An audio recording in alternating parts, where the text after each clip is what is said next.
Monoma just used Kurogiri's Warp Gate quirk to send all the heroes and villains to different battlefields. Deku was supposed to be sent to the same place as Shigaraki to have their epic final fight, but Toga managed to kidnap him at the last second and bring him where she was sent. Toga, Deku, Uraraka, and Tsu were now on an island 200 kilometers offshore. Normally, Deku's Danger Sense quirk would warn him about something like this, but it didn't activate at all for some reason. They couldn't teleport Deku away, so he would have to get to Shigaraki on his own. But while Deku and Uraraka were talking, Toga rushed in to attack. With knives in her hands, she told Deku not to go. She'd say that she loves him, so she really didn't want him to leave. Deku was shocked that, again, his danger sense hadn't triggered. It wasn't able to perceive her as a threat. He wondered what Toga wanted from him. Toga began to blush as mayhem ensued behind her. What she wanted was for Deku to be her boyfriend. Deku realized that the reason his danger sense wasn't activating was because when Toga hurts someone, she does it out of pure, genuine affection. Deku had faced Toga a good amount of times by this point, but because she was never totally direct about her interest in him, Deku never realized how she felt. Stunned, he asked if she just said boyfriend. Blushing and totally shocked, he wondered what in the world she was talking about. With her hands on her face, Toga admitted that she had loved him since she first laid eyes on him. Back then, he was covered in blood and looked a lot like her first crush. She'd tell Deku how cool he is, and with a twisted expression, Toga told Deku that she wants to be him. She'd ask him to let her suck his blood. Bulldozing straight through the crazy, Deku wondered if by boyfriend, she meant a guy you'd take to the amusement park for a date, one who you'd hold hands with, or even split a crepe with. Hearing Deku's romantic ideas left Uraraka shaking like a hungry animal. But Toga let Deku know that her idea of love is becoming that person she's with. It was the only way she'd feel satisfied. As the waves crashed against her body, Toga asked the hero a very important question. What did he want to do to her? Uraraka shuddered. It was the same question Toga had asked her months ago. Deku told Toga that he didn't know. He always wanted to be strong like All Might, so he knew how she felt. He understood how trying to be like someone else can feel fulfilling. But even then, he couldn't imagine wanting to share the same heart and mind as All Might, and he would never want to hurt someone he loves. Toga did not like this response. She gave him a pained smile. She remembered being asked why she couldn't just be normal, along with her quest for her to act like a normal little girl. She remembered how Curious from the Metal Liberation Army looked down on her like her life was totally pitiful. She remembered Uraraka telling her that if she's going to live as she pleases, then she'll also have to live with the consequences. Something switched in Toga. Deku still wasn't able to sense her, so this was a terrible matchup for him. Toga told Deku that he's just like Uraraka and just like her mom and dad. Toga blitzed towards her prey with new support item technology. She'd tell Deku that like them, he thinks heroes and the people they protect are the only ones that count as real people. As Deku thought about how sad Toga looked, from behind, she would tell him that people like him and her were destined to be apart. Toga flanked Deku, weapons drawn, but Uraraka was there to stop her.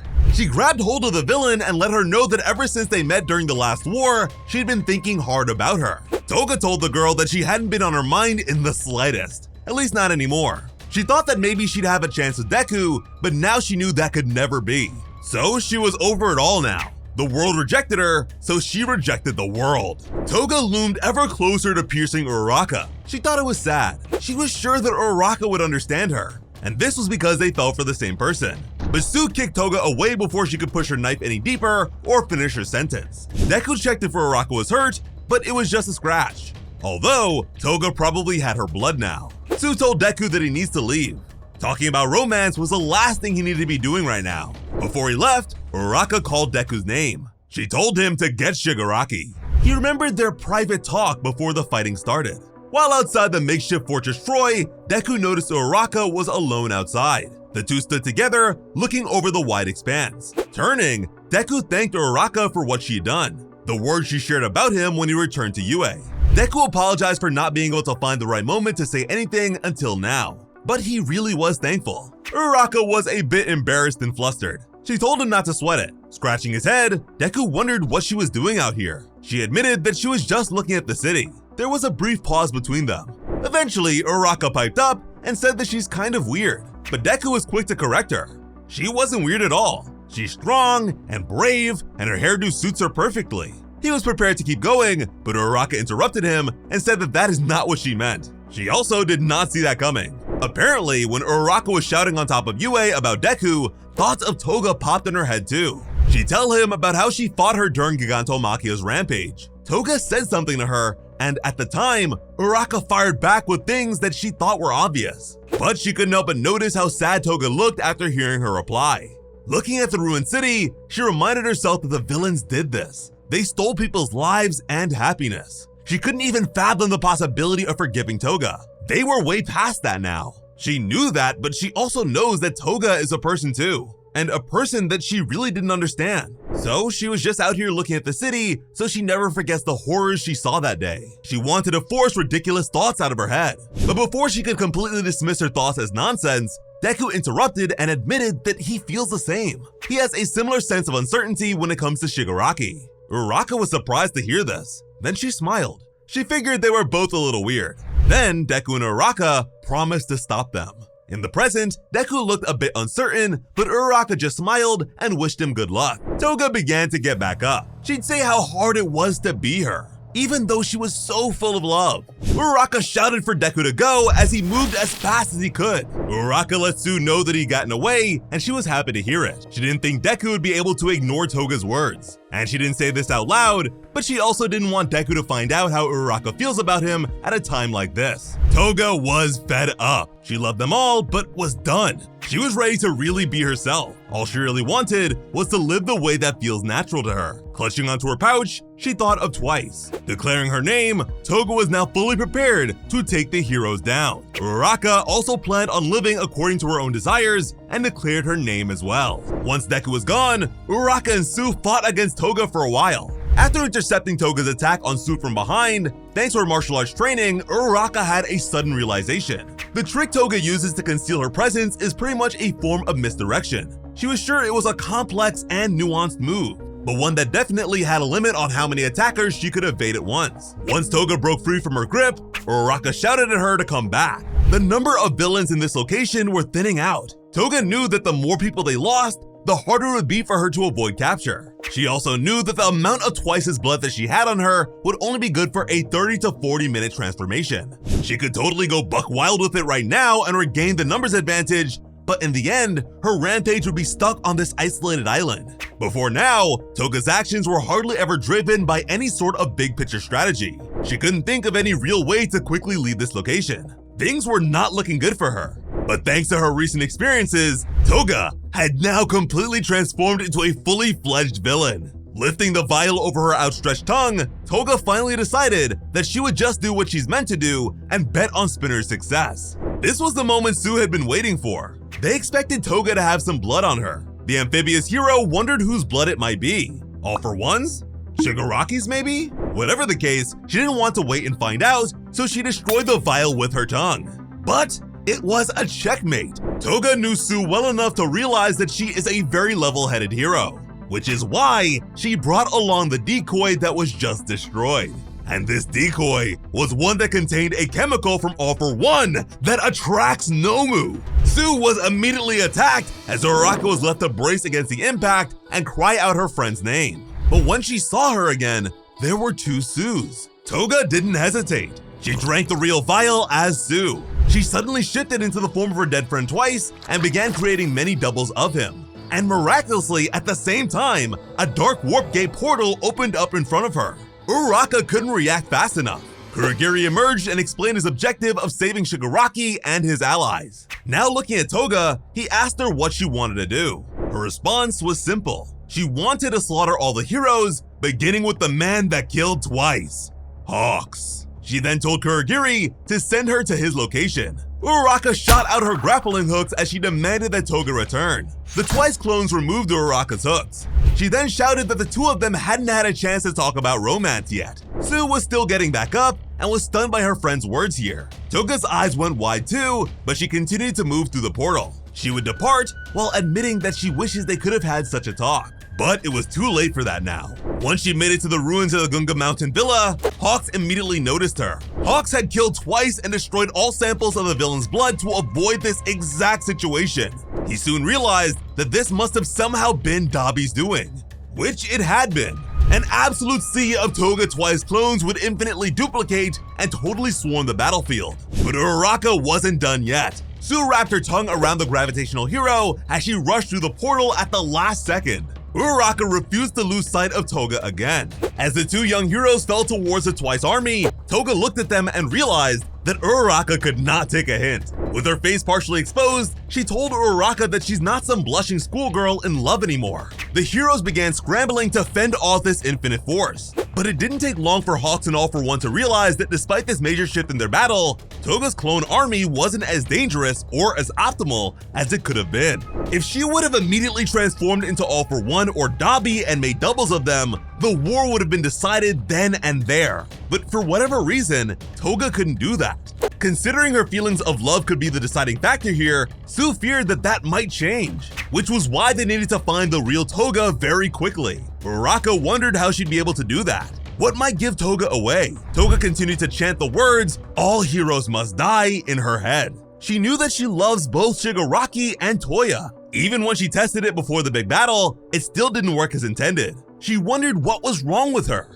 Why couldn't she use their quirks? At the same time, her desire to kill the heroes was only growing.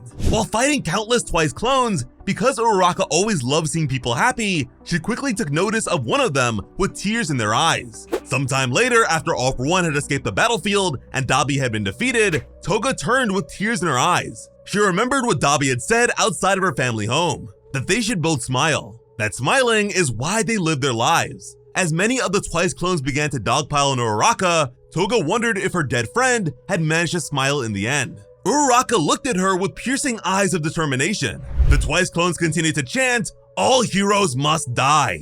Pixie Bob was barely holding on at this point. It didn't take long for both her and Tiger to be overwhelmed and taken in by the unending forces. This was Sad Man's death parade. There was no doubt that if this kept up, this horde would overwhelm the surrounding area and lead to the deaths of several characters like Shoto, Ida, and Hawks, among plenty others. Uraraka refused to give up. Floating above a makeshift pillar of Twice clones, Uraraka was told to drop dead. They swiped at her, but only managed to knock off her earpiece. At the same time, Toga wondered how things went for Dabi. She wondered if it had happened again. Had she lost someone she cares about yet again? But while she was lost in thought, Uraraka grabbed hold of her with one of her zip lines. From there, she used her super move, Zero Gravity Spacewalk, to swing past the horde. While Toga began cutting the wire with her knife, Uraraka told her that although they haven't shared much since last summer, she had a major change of heart. Toga angrily told the girl again that it was too late for that. Uraraka apologized for the delay, but in the end, she was able to find her. Toga told her to shut up, but Uraraka would not stop. She noticed that Toga was crying after she failed to use her friend's quirks. She pointed out that Toga can't do everything Twice could. She couldn't totally become him. Uraraka thought back to Sue's hypothesis that Toga's love doesn't extend to Shigaraki and the others, so she can't use their quirks. Uraraka disagreed. Seeing Toga's tears told her everything she needed to know. Toga had bloodlust mixed in with her feelings. Because of this, she wasn't working off of pure love. These words pissed Toga off so much that it compromised her form and partially revealed her face beneath the Twice disguise. She'd tell the hero to shut the hell up. As the Twice clones around her began to bring something to the surface, Toga told her enemy that she didn't know the first thing about her. Much to Uraraka's horror, Toga revealed that she'd captured Sue and bound her with a bunch of Twice's reinforced tape measures. Uraraka was still tethered to Toga, but by this point, some Twice clones had started to climb along it towards her. While she was concerned about her friend, Uraraka became surrounded herself. After being hurt back on the island, Sue was really in no condition to evade the horde. Toga furiously explained why Uraraka couldn't possibly know the first thing about her. She explained that Uraraka had never wanted for anything. She'd say that the girl had always followed the rules. And she concluded this tangent with the fact that Uraraka had been born into a perfectly livable life. Thinking back on her own childhood, after bringing a dead sparrow to her parents, Toga was manhandled and thrown by her father. Although the bird had only fallen into their yard, they assumed that their daughter had killed the innocent creature for the sake of sucking its blood and was now smiling with delight. Next, she would remember the quirk reform woman that aimed to make her nice and normal. This is where Toga's mask of normalcy came from. As a child, Toga saw a world of love laid out before her, but one that she could not relate to in the slightest. Their perspective on the concept was embraced and celebrated, while hers was berated and shunned. Toga's parents were at their wits' end when they had been told that their daughter drank her friend's blood. Toga told them that in truth, her friend had gotten hurt, so she was just sucking the wound. They angrily told her how abnormal that was and wondered if she didn't want to be normal at all. But Toga just didn't understand. As tears flooded her eyes, she asked them if everyone else just fights the urge to be the way they want to be. She wondered why nobody else sucks blood like her. Her parents couldn't take it anymore. Toga's father told her that she'd come out wrong and was rotten to the core. They were disgusted to have given birth to something so inhuman. In the present, the late villain Curious floated up to the top of Toga's psyche. Curious pointed out that from there, Toga pushed all her true feelings down. She suppressed herself and created a mask, all for the sake of becoming someone else entirely. Uraraka yanked Toga towards herself and away from Sue. But that didn't stop the villain from getting one last swipe in with her knife. Uraraka shifted her own momentum in midair with her jet boots. As Toga was pulled in, she cried out Uraraka's name. By this time, because some of Toga's doubles had swallowed spray drops of blood, they were now able to transform into more people. There were just too many of them. As she went through the crowd, Sue yelled at Toga. She told her that she once believed that following the rules was what made someone a hero, and that breaking those rules was what made someone a villain. But right now, Uraraka was setting the rules and everything else aside to try and have an honest conversation with Toga. Killing them all was one thing, and beating Toga was another. What Uraraka was trying to do was a whole lot tougher than any of that. Sue hoped that Toga would recognize Uraraka's efforts. It may have come later than the villain had wanted, but Sue hoped that she would at least hear Uraraka out. But in the air, Toga was in the middle of plunging her knife into Uraraka's abdomen. She told the hero that they were just built differently. People like her always talked about happy and blessed lives, but Toga never got to feel any of that. The hero's rules told her to pity the villain, but Toga resented the thought, which brought on another of twice asking Toga about her villain name. Before they started training against Gigantomachia, the League of Villains were all gathered together in an abandoned building. They realized that Toga and Shigaraki were the only ones without villain names, but Toga refused to have one. Some of them tried to give her ideas, but she wasn't having it. After leaping out of her chair, Toga told them that this was why she joined the League of Villains. With a big smile on her face, she said that she wanted to live as Himiko Toga, something she was never able to truly do before. Back to the battle, Toga pulled her knife from Uraraka's body, releasing a ton of blood. Gritting her teeth as blood escaped from her mouth, Uraraka grabbed hold of Toga and told her that it wasn't pity, as her jet boots assisted. The bloodthirsty villain was flung away. Toga realized that she had been touched and was now floating. But with so many clones beneath them, falling from such a height would not be an issue. Toga taunted her opponent for knowing all the right things to say. But Toga was certain that when everything was said and done, Uraraka would just toss her into a cage to later be executed for her crimes. The Twice horde loomed behind her. Toga even considered the possibility that the heroes would murder her here and now, just like they had done to Twice. The Twice horde melded around her suspended body. Toga angrily told the hero that it was win or lose, live or die at this point. A winner takes all survival grudge match. There was no turning back now. Panting, Uraraka agreed that that seemed to be the obvious truth for the both of them. Toga concluded that if this wasn't a case of pity, then it was just Uraraka's ego talking. But Toga also knew that if it was a clash of egos, then the hero was as good as dead. Let the sad man's legion begin. The amassment of clones was extreme enough to almost completely cover an entire city. The encircling newscasters were astonished. They believed they were seeing the quirk singularity doomsday theory become a reality. That this one girl and her emotions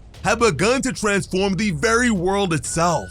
Toga extended a pillar of mismatched clones at Uraraka. Gravity countered the assault with her float-enhanced gunhead martial arts technique. Toga mocked the hero. Sure, she'd gotten them to float, but it wasn't like that did any damage on its own. Uraraka agreed with her, and that was because her quirk zero gravity wasn't a power for hurting people.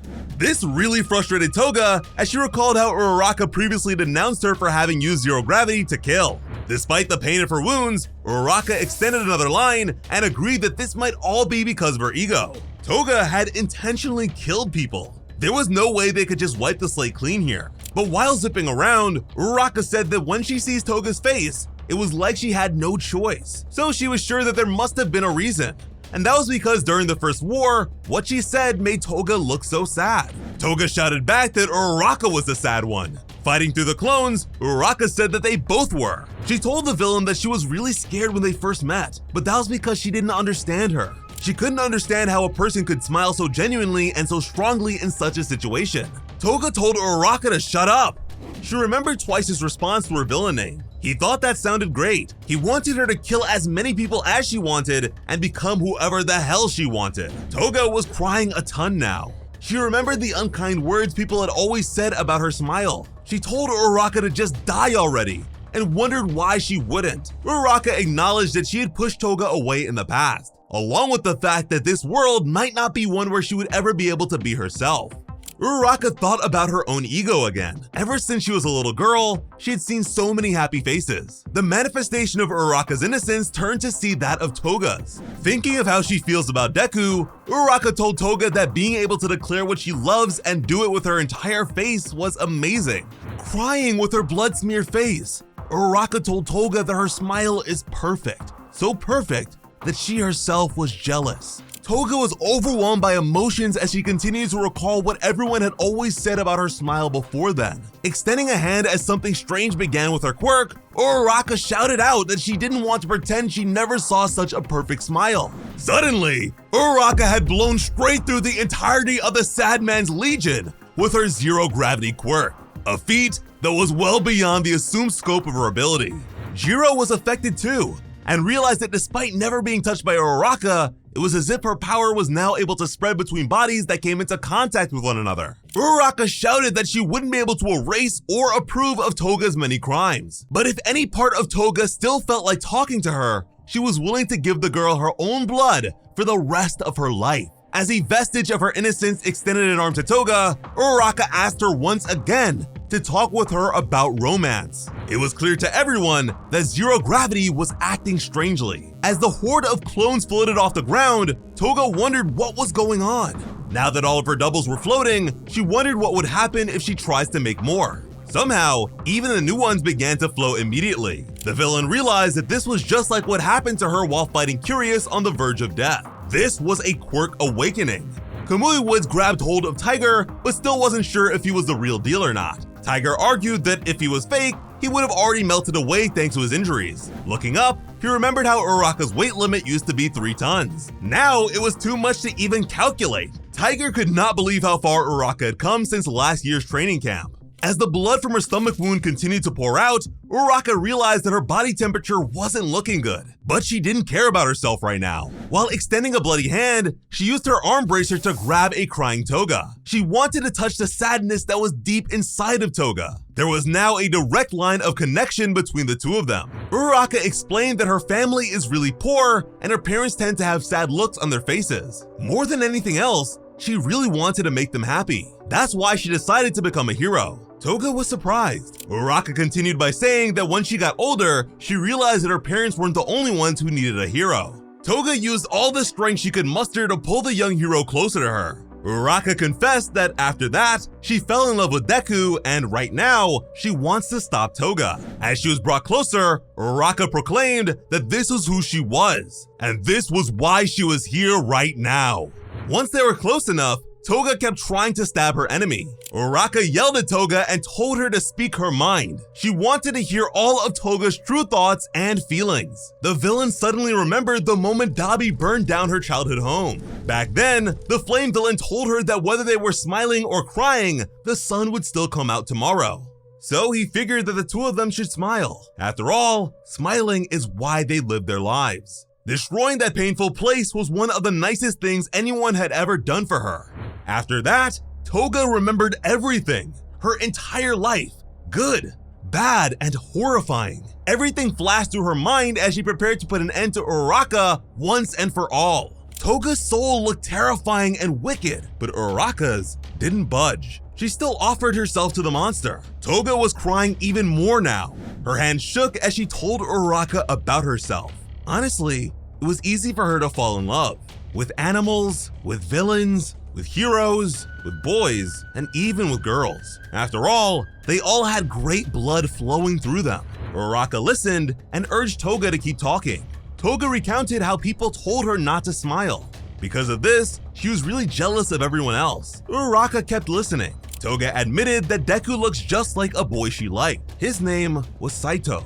But it wasn't like she could just ask him for blood. Because these two were being their pure authentic selves, they were represented as small children. Toga feared that if she asked for blood, Saito would call her a freak or something. And after that, he wouldn't think she's cute at all. That just like Deku and Uraraka, they would all scold and lecture her about how she should be and act. Lifting the knife again, she claimed that this was why she joined the League of Villains, because with them, she could live and love how she needed to. But Toga could not bring herself to hurt Uraraka anymore. Uraraka realized that the signs were there all along, but it took her so long to notice. At that moment, Toga realized that time was up for Twice's blood. Her friend Jin was fading away. Legion was disappearing. Uraraka had her arms wrapped around the villain. She admitted that she's also attracted to someone who's willing to try their hardest, even if they'll be covered in wounds by the end of it. With their faces close together, Uraraka understood that she might not be a replacement for the League of Villains. But even still, she wanted Toga to know how special she thinks her smile is. Toga remembered her feelings for Uraraka and Deku as she tried her best to speak. With a big smile on her face and tears drifting from her eyes, Toga asked Uraraka if she thinks she's cute. Uraraka smiled back. To her, Toga was the cutest girl in the entire world. Those words made Toga happier than she had ever been before. The sad man's legion was finally over. The change was noticeable all across the battlefield. Endeavor was barely conscious, but used his body to protect his family. Ida was on the verge of being attacked, but the clones faded away just in time. One of Toga's clones raked her knife across Hawks' face and chest. Tired and quirkless, the number 2 hero didn't show any resistance at all. Looking down and recognizing his sins, Hawks admitted to Toga that Twice really was a decent guy. The fading clone glared at him with angry eyes. They welled up with tears, and then she was gone. Reflecting, Toga thought that she used her knife to become the people she loves, but in the end, she ended up using it out of hatred and rage. She did it for the sake of making the world an easier one for her to live in. With half of her hair pulled out, Toga looked exhausted. Just then, she felt a sudden rush of pain. She knew that this was the cost of using other quirks while transformed. Looking at the ruined hero, she knew that Uraraka was giving a safe landing to all the heroes that were caught up in her quirk. And the release of her quirk was moving even slower since it was applied indirectly. In the end, Uraraka wouldn't let anyone down hard. But she was barely holding on at this point. By now, she had lost way too much blood. She felt really cold and her body was shutting down, but she wanted to keep moving. She had to. Toga just looked at her. She looked all around them at all the unconscious heroes. There was nothing stopping her from finishing them all off on her own. But instead, she only thought of the things Uraraka had said to her. Uraraka's condition just kept getting worse. Toga told her that losing that much blood would be fatal, especially since Uraraka didn't stop moving after being stabbed. Toga took a step closer. She began talking about the League of Villains, but hesitated. She thought hard about what was going to happen next. She continued to say that the League of Villains would destroy everything, and once it was all over and the dust settled, she believed that version of the world would be a lot easier for her to live in. Then she got even closer to Uraraka. Toga grabbed a handful of Uraraka's blood and drank up. From there, she became the girl she loves. Uraraka was at her limit. Toga said she was really happy to hear what Uraraka had to say. Early into this, she told the hero that this fight of theirs was live or die, winner takes all. She lifted her support item while struggling to maintain her form. She could win right now, but couldn't stand the thought of losing Uraraka. The thought of a world without her wasn't worth living in. And to prove just how genuine these thoughts of hers were, she was going to give Uraraka all the blood in her body. The blood began pouring into Uraraka's system. Although she still couldn't move, the warmth helped keep her conscious. But then she had the shocking realization of what this would mean for Toga. The villain recounted how Twice had once saved her just like this. But now that she was out of his blood, the best she could do was turn into Uraraka herself. Because if she can use another person's quirk, her blood must turn into their blood too. Uraraka begged her to stop. Toga began patching up Uraraka's wound. She asked if the hero planned to visit her in prison and make blood donations until she dies. Uraraka's breathing was heavy and she didn't respond, but Toga kept smiling. Toga told the hero that she would have been better off just catching villains and removing freaks like her from the world. That doing the right thing like a typical hero would have worked out just fine. Yet, Uraraka went as far as she did. She spared a thought for someone who hurt a ton of her friends and was willing to stab into her. Toga brought her face close to Uraraka's and called her weird. She then fell to her side from the blood loss. Uraraka cried out and told Toga that she couldn't do this, but Toga was unfazed. She was going to live and love the way she wants to. So Uraraka catching her wasn't an option, just like Uraraka couldn't bear to let her get away. Toga was sorry for stabbing her. She was sorry for screaming at her. She mentioned how Toya burned down her childhood home for her. It was a normal home of terrible memories, and he made it go away for her. It made her happy, but even with the house gone, the sadness still lived on in her heart. Uraraka didn't make it go away, but for as painful as it was, when Uraraka reached out and touched her, her heart felt incredibly light, as if it could just float away. As she sobbed, Uraraka remembered the moment she shared with Deku before the war. They looked into each other's flooded eyes. Toga held on to Uraraka's All Might charm and thanked her for making her so happy. Truly and genuinely happy. In her final moments, Toga thought about how badly she wanted to become other people. So, in her fits of jealousy and affection, she drank all their blood. Uraraka cried even harder as she struggled to call Toga's name. Toga responded warmly to the call of her name, but this was it. Overhead, Toga envisioned the sparrow from her childhood flying. She wondered what life would have been like if she had known this feeling sooner. That perhaps, despite how badly she wanted to drain their blood, she would have yearned to give her blood away too.